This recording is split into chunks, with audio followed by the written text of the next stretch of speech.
कंकोटक और तक्षक जन्मेजय के नाग यज्ञ से कैसे बच गए?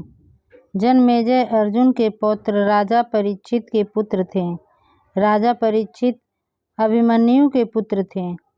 जन्मेजय को जब ये पता चला कि मेरे पिता की मृत्यु तक्षक नामक सर्प के दंश से हुई तो उन्होंने विश्व के सभी सांपों को मारने के लिए नागदाह यज्ञ करवाया।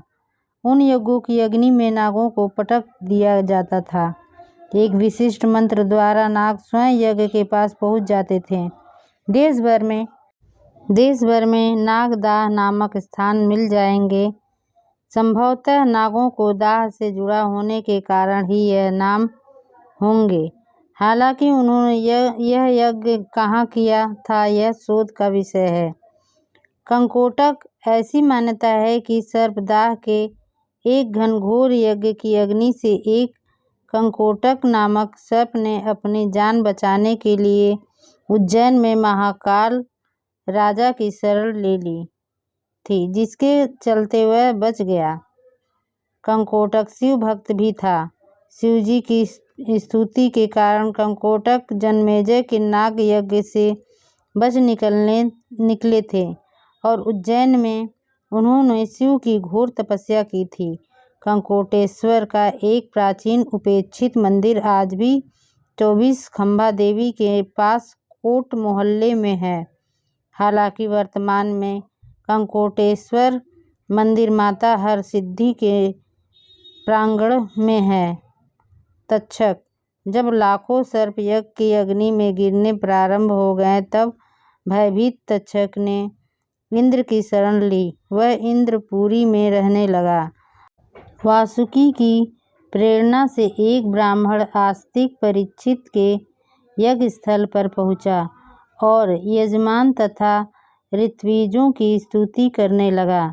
उधर जब ऋत्विजों ने तक्षक का नाम लेकर आहुति डालनी प्रारंभ की तब मजबूरी में इंद्र ने तक्षक को अपने उत्तरीय में छिपाकर वहां लाना पड़ा।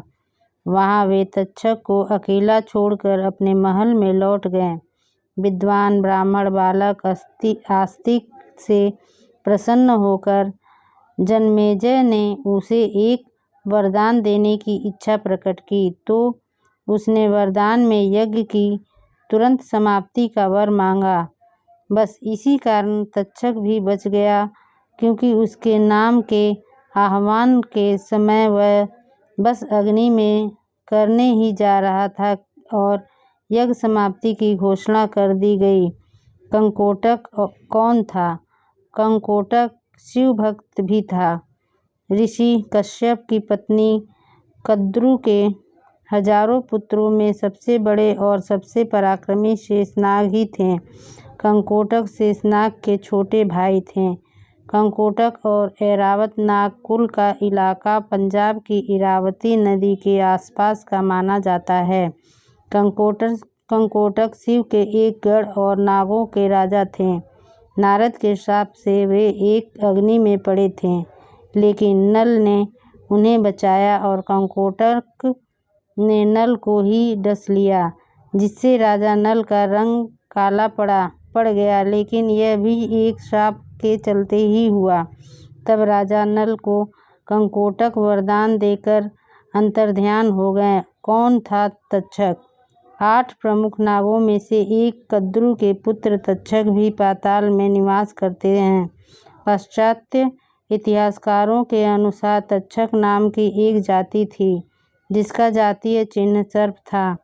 उनका राजा परीक्षित के साथ भयंकर युद्ध हुआ था, जिसमें परीक्षित मारे गए थे। तब उनके पुत्र अजमेजय ने तक्षकों के साथ युद्ध कर उन्हें परास्त कर दिया था।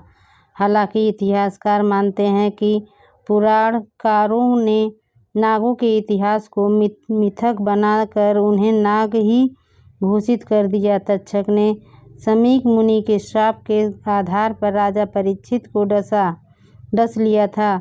उसके बाद राजा परीक्षित के पुत्र अजमेजय ने नाग जाति का नाश करने के लिए नाग यज्ञ करवाया था। तक्षक का राज तक्षशिला में था। समुद्र के भीतर तक्षक नाम का एक नाग पाया जाता है, जिसकी लंबाई लगभग 22 फुट की होती है और वह इतनी तेज गति से चलता है कि उसे कैमरे में कैद कर पाना मुश्किल है। यह सबसे भयानक सर्प होता है। राजा परीक्षित को मिला श्राप। एक बार राजा परीक्षित आखेट खेल हेतु वन में गए। वन्य पशुओं के पीछे दौड़ने के कारण वे प्यास से व्याकुल हो गए तथा जलाशय की खोज में इधर उधर घूमते घूमते वे समीक ऋषि के आश्रम में पहुंच गए। वहां पर समीक ऋषि नेत्र बंद किए हुए ब्रह्म ध्यान में लीन बैठे थे।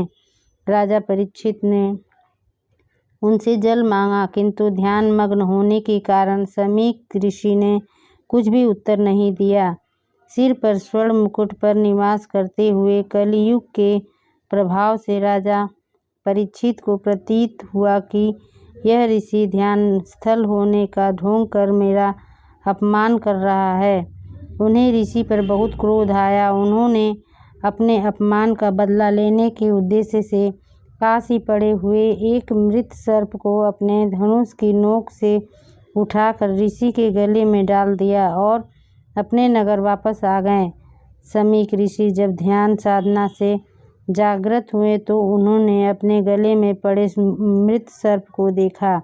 उन्हें ज्ञात ही नहीं हो पाया था कि उनके साथ राजा ने क्या किया है। उस दौरान समीक ऋषि के पुत्र श्रृंगी ऋषि आ पहुँचे और जब उन्होंने जाना कि उनके पिता का राजा ने अपमान किया है तो वे बहुत क्रोधित हुए। उन्होंने सोचा कि यदि यह राजा जीवित रहेगा तो इसी प्रकार ऋषियों का अपमान करता रहेगा।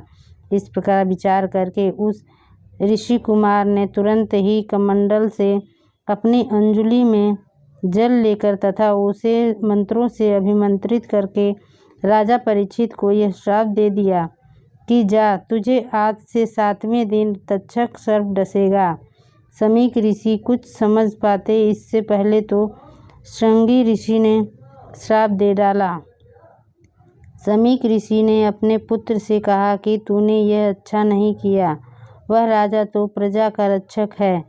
उसने इतना बड़ा अपराध भी नहीं किया था कि उसे इतना बड़ा श्राप दिया जाए। समीक को बहुत पश्चाताप हुआ।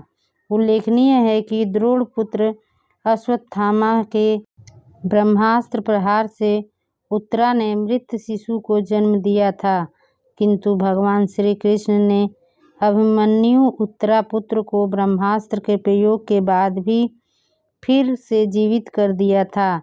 यही बालक आगे चलकर राजा परीक्षित नाम से प्रसिद्ध हुआ। परीक्षित के प्रतापी पुत्र हुए। जन्मेजय को जब यह पता चला कि मेरे पिता की मृत्यु सर्पदंश से हुई तो उन्होंने विश्व के सभी सांपों को मारने के लिए नागदाह यज्ञ करवाए थे। उन यज्ञों में नागों को पटक दिया जाता था। एक विशिष्ट मंत्र द्वारा नाग स्वयं यज्ञ के पास पहुंच जाते थे। देश भर में नागदाह नामक स्थान मिल जाएंगे। सर्पदाह के एक घनघोर यज्ञ की अग्नि से एक कंकोटक नामक सर्प ने अपनी जान बचाने के लिए उज्जैन में महाकाल राजा की शरण ले ली थी, जिसके चलते वह बच गया था। दोस्तों, आपको यह वीडियो कैसी लगी कमेंट बॉक्स में ज़रूर बताएं। वीडियो को लाइक करें, शेयर करें और हमारे चैनल को सब्सक्राइब करना ना भूलें। पूरी वीडियो देखने के लिए आपका बहुत बहुत धन्यवाद।